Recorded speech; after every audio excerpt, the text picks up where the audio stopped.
what we think about forgiving and how we approach forgiving, how we accept forgiveness, largely depends on our upbringing and our experiences. Many times when I'm speaking to people about forgiving, I see that they have some misconceptions about what forgiving is. And so I think it would be very important to discuss what forgiveness is not and what it is.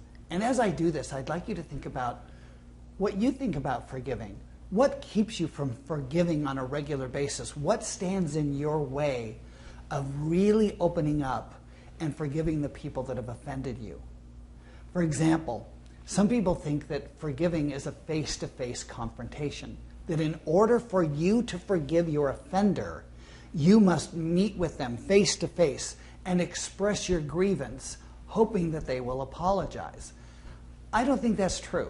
You can forgive another person for almost anything that they have done to you without having a face-to-face meeting, or any meeting, unless it is warranted. In fact, there are some things that it may be even better to forgive the other person without ever seeing them, so that you forgive them first and then you see them later. Some people think that forgiving is just a feeling, that by just having the feeling of forgiveness, that it's done and it's over. Well, I've met a lot of people like that feel that they have gone through the process of forgiveness only to find that they still have some lingering emotions in the form of negative emotional baggage that needs to be addressed. Some people think that by forgiving the other person, you're letting them off the hook. Now, that's not true either. The process of forgiving does not reduce the accountability of another person. It does not let them off the hook. They are still responsible and they are still accountable for what they have done. So don't think that by forgiving someone, they're off the hook. Now, this is particularly true when it comes to very big things, but it's also true for little things. You're not letting them off the hook. They are still accountable. So don't think that forgiving is letting them have a free rein and free license to continue to hurt you and do what you don't like. Now, we've already talked about this a little bit, but I want to reiterate that forgiving is not dependent on an apology. Now, so often we just feel that it's only right that people apologize in order to receive our forgiveness. Well, you're doing yourself a disservice if you're waiting for an apology. You don't need to wait for an apology to forgive. And because you may be waiting a long time for an apology, you could be feeling that pain for a long time. Let's get rid of the pain. Let's reduce our dependence on an apology, because forgiveness is not dependent on an apology. Sometimes when we think of forgiving, we just want to be validated and we want to have some recognition of the hurt that someone else has caused. Well, like an apology, you may be waiting a long time for someone to recognize that they have hurt you. That may come, and it would be great if it did, but you don't have to wait for that in order to feel some relief from the emotional burdens and the emotional baggage that you're carrying around. Now, I also talk to people who are waiting for the other person to get what they deserve in order for them to forgive them. Again, if you're waiting for someone to get what they deserve, that's a form of getting even. That's a form of revenge. And it creates more negative emotions for you than it does for the other person. So when you've been offended, when you've been hurt, when someone has done something to betray you and to break your trust, you don't need to wait for them to get what they deserve in order to forgive them. Again, when you combine these things, number one, you don't need to wait for them to get what they deserve, and you certainly don't need to wait for an apology, and you're not going to let them off the hook. Forgiving is something that you're going to do for yourself and not for them. Now, the other thing that becomes interesting when I talk to people about forgiving is they just want to wait. They just want to let time heal the wounds. And as I said in the first video in this segment, time doesn't heal wounds. You need to do something purposeful to heal the wound. Now, certainly it may not be as sore, it may not have the intensity, but you need to do something purposeful in order to forgive. Forgiving is a verb. It connotes action. You need to do something.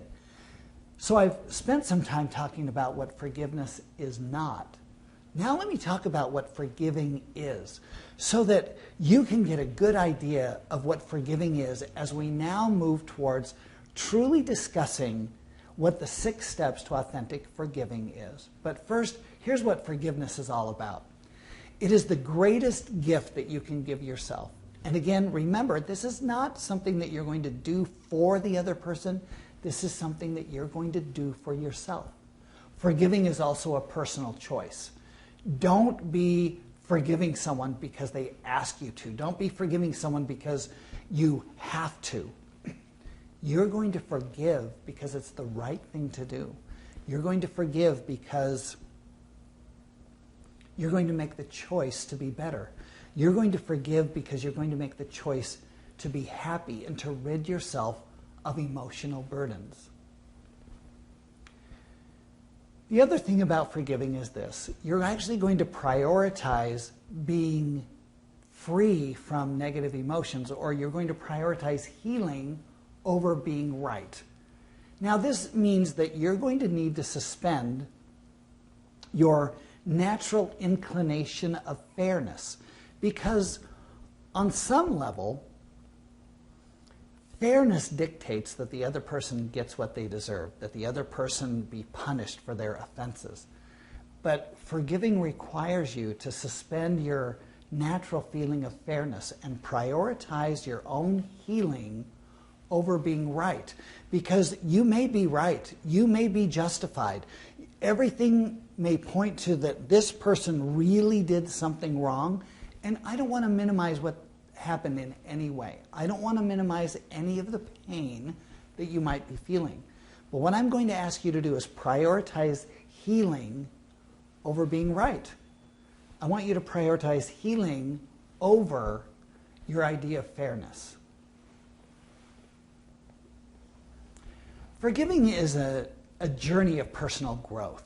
And this personal growth comes because forgiving is also the ultimate act of charity.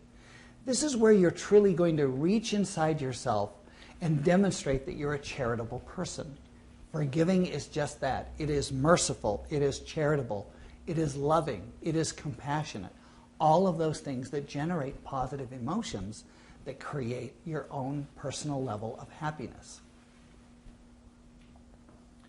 The last thing I'd like to say about this is that forgiving is when you remove yourself from being the judge, the jury, and the punisher. So often when we're offended, so often when we're betrayed, when our trust is broken, we then take on the role of being judge, jury, and punisher. Our life becomes that of the punisher, making sure this person gets what they deserve. It's time to let that go because it's not doing anything but hurting you. It is time to relieve yourself of all of those emotional burdens. So that's what forgiveness is. Now you may be asking, well, how do you forgive? And that's exactly what we're going to be talking about in the next videos. If not forgiving is that bad, and what I really want to say is if not forgiving or withholding forgiveness creates all of these negative emotions, why is it so hard? Why is it something that we resist? Well, this is especially true when it comes to forgiving ourselves. And the reason is because it is hard to forgive ourselves because we know the whole story. We know our intentions, we know our behavior, we know our motivations, and because we know so much, it's very difficult to forgive ourselves. And when it comes to another person, we really don't know their motivations and their intentions. We may think we do, but we don't. And so forgiving becomes difficult, and I want to recognize that it's a hard thing to do. But I want you to have an open heart and an open mind as we now start to talk about how this is done and recognize that it is hard. And once again, I want to say, I don't want to minimize any of the pain that you have felt or you are feeling. I don't want to minimize any of the events that have transpired in your life that have created a lot of pain for you. I don't want to minimize that in any way. What I really want to do is have you open your heart and your mind to the steps to rid yourself of that pain and start to live a life that you feel lighter, you feel happier, you feel like life should feel like. Just plain happy.